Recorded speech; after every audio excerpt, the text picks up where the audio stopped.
I recently paid a visit to South Africa on the invitation of WESGRO, the official tourism, trade and investment promotion agency for Cape Town and the Western Cape.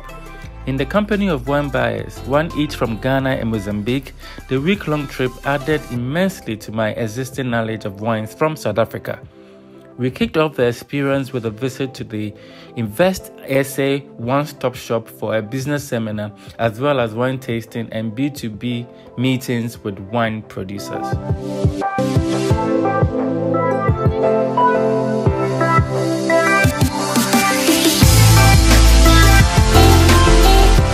to contextualize, South Africa is the second largest economy in Africa. And if the Western Cape had been an independent economy, it would have been the 12th largest. So it's significant. There's about 6 million people that live here. And if Cape Town had been independent, it would have been the 17th largest economy. So Cape Town accounts for approximately 75% of the province's economy. As I mentioned, it's about 6.6 million people that live in our province, of which 4.5 million people live in Cape Town. So the vast majority of people live here in the city. And it accounts for approximately 80% of the economy. So our economy is very much a services-based economy. So about 75% of the economy was services in 2005. We are now at 80% in services. So specifically in financial services, IT, software, business process outsourcing, wholesale, retail and trade, really important. Agriculture accounts for 4% of our economy. And manufacturing account for approximately 15%. Of course, a big part of manufacturing in the Western Cape is agri-processed goods, of which wine, of course, is an important part. So here's a quick picture of our province. You'll see there that we are very well connected in terms of international ports. We've got 3 international ports in Cape Town, Saldanha, and in Mossel Bay.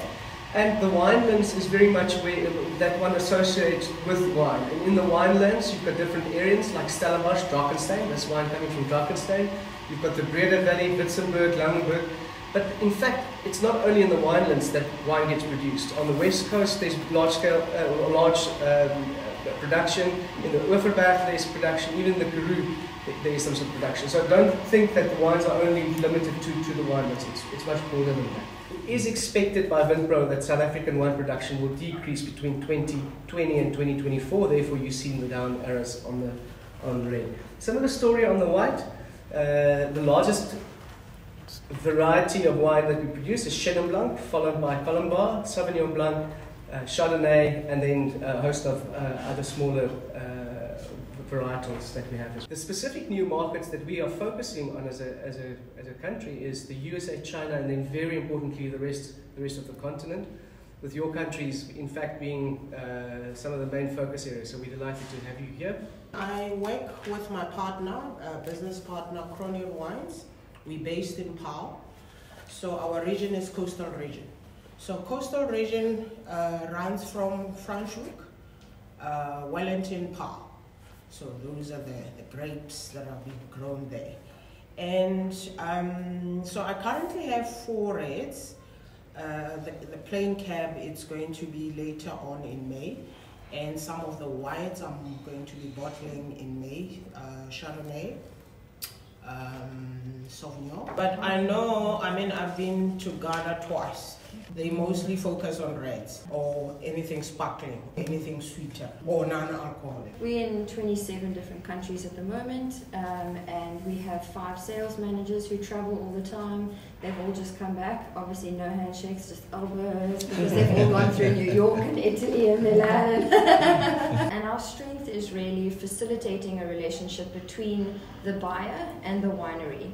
Because a lot of the times the winemaker or the wine brand owner, he's on his tractor, he's in his vineyard, he's in his cellar, he's not going to answer his emails, he's not going to answer his WhatsApp, and he'll change the labels without telling you because he thinks it looks pretty. And he's like, but they look nicer. That's not the point. So really we facilitate that relationship. We get everybody what they need. We help the translating. We understand how promotions work. We understand what media fees are. We understand how to put these together, and we can sit with the wine farms and explain how that works and how it will benefit their importer. So we facilitate putting also the kind of winery together with the right importer and say, okay, well, this guy's looking for a wine for a supermarket. I'm not taking your wine. I know it's a good wine, but you only make 1,000 bottles. That's not going to help anybody. So we try and put that together as well so that the match is a good match. And then we facilitate that relationship, and we really encourage a direct relationship. So the winery invoices the importer directly. So we are not involved in that. We are on a monthly retainer. We just help them with their exports and help them find their customers. And that direct relationship just really ensures that everybody's on the same page when it comes to story and their commitment to each other in building a brand. So it just means a lot more if the importer and the winery are on the same page. So to start, there will be 2 categories of wines that we'll taste. The first one will be wines that are available in both countries, in Ghana and Mozambique. And the second one will be wines that are just already in Ghana, but out of interest, what's doing well, what's tasting well. In Africa at the moment, we are selling a little bit into Ghana. We're not selling into Mozambique yet. We have a good market in Kenya, a little bit Uganda, a little bit Tanzania, Botswana, but it's all still small. But we have the potential to really take the African market because we have a lot of volume. As I said, we're the second biggest single seller, which means that all the wine from our farmers are being made and managed and blended at our cellar at one site. So 37 million liters of wine is being made in our cellar. We have 2,000 hectares. We're close to the coast. It's about 300 kilometers up north on the west coast. Wow. The marketing and sales office is in Paarl, which is close and convenient to the harbour, to the bottling facility. It's very close to the ocean, so we have the typical warm summer days, but cool evening breezes that cool down the vineyards. So it's very good for the wine production, and very good for especially Sauvignon Blanc, Chenin Blanc, the reds as well. So it's as far as the area is concerned, really a prime area. Because we have such big volumes, we also have big yields per hectare, so we offer really competitive prices. We can actually do anything. We can do blends, we can do single varietals, we can do generic, whites, reds, rosés, if in a certain price category, whatever your needs are.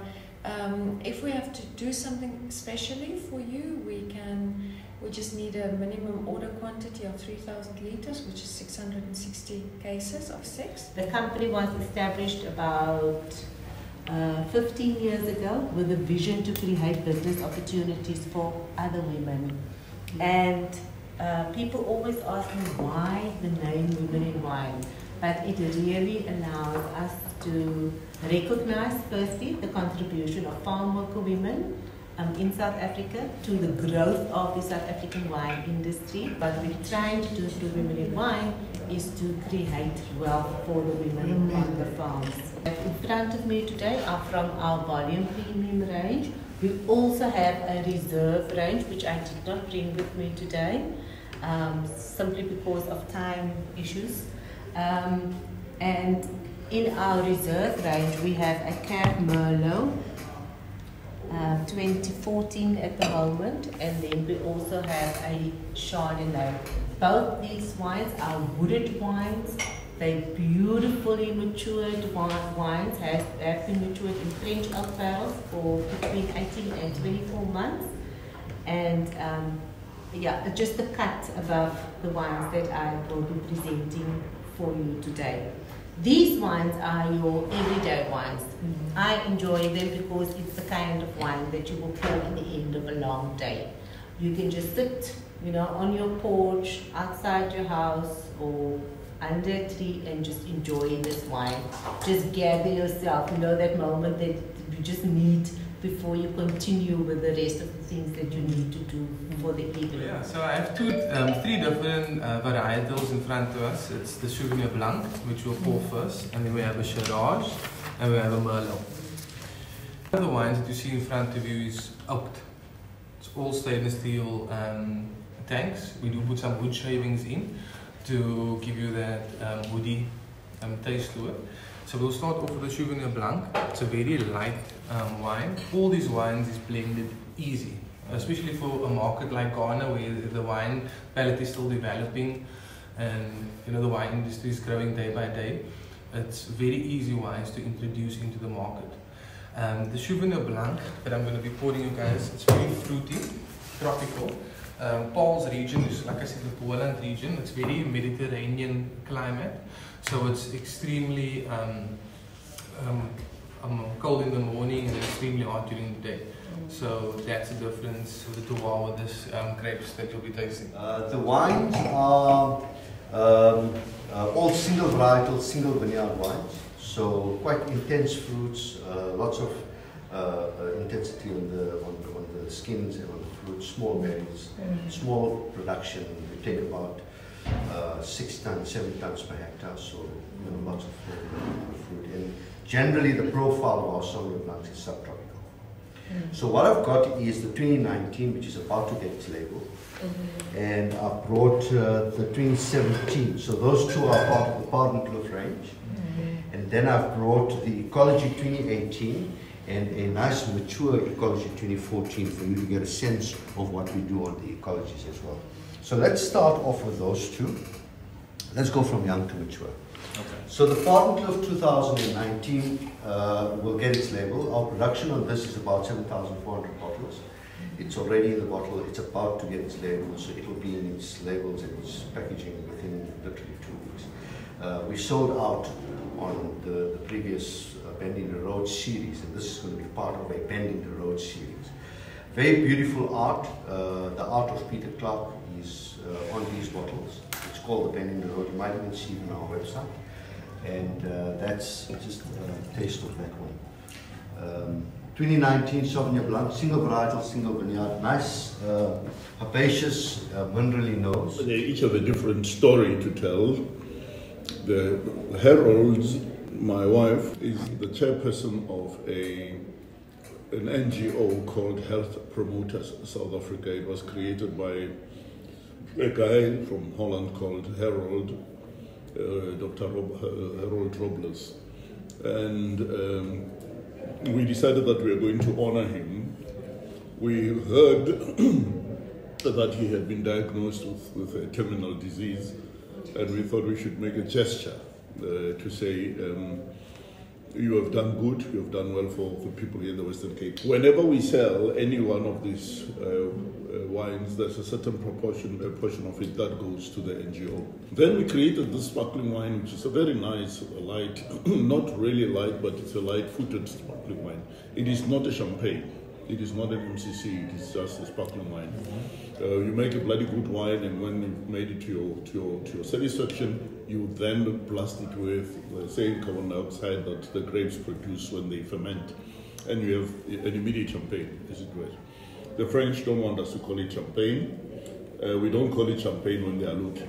But as soon as they turn around and go back to France, we call it champagne. We call it C'est la vie because you look at the label, there is a person who's on a balloon, and when you're on a balloon, there is no driving. You don't have a steering mechanism. The wind takes you where it wants to, and life is like that. 1 minute you think you've got yourself organized, and the next minute all sorts of things happen. Well, that's life, and so. But we said if we wrote it in the French way, the French spelling, certainly. Certain people would not be able to pronounce it. Yeah. I won't mention it. And then we've got this. The Mahudi brand is our main brand. This is our senior brand. We have the same wines that are in this brand are in here. The difference is that this has been smoothed and massaged by barreling for 12, 18 months, whereas this is juice coming from the tank. So it is a really entry-level thing. It is not a bad wine, it's just that, but it's the same juice that is in here.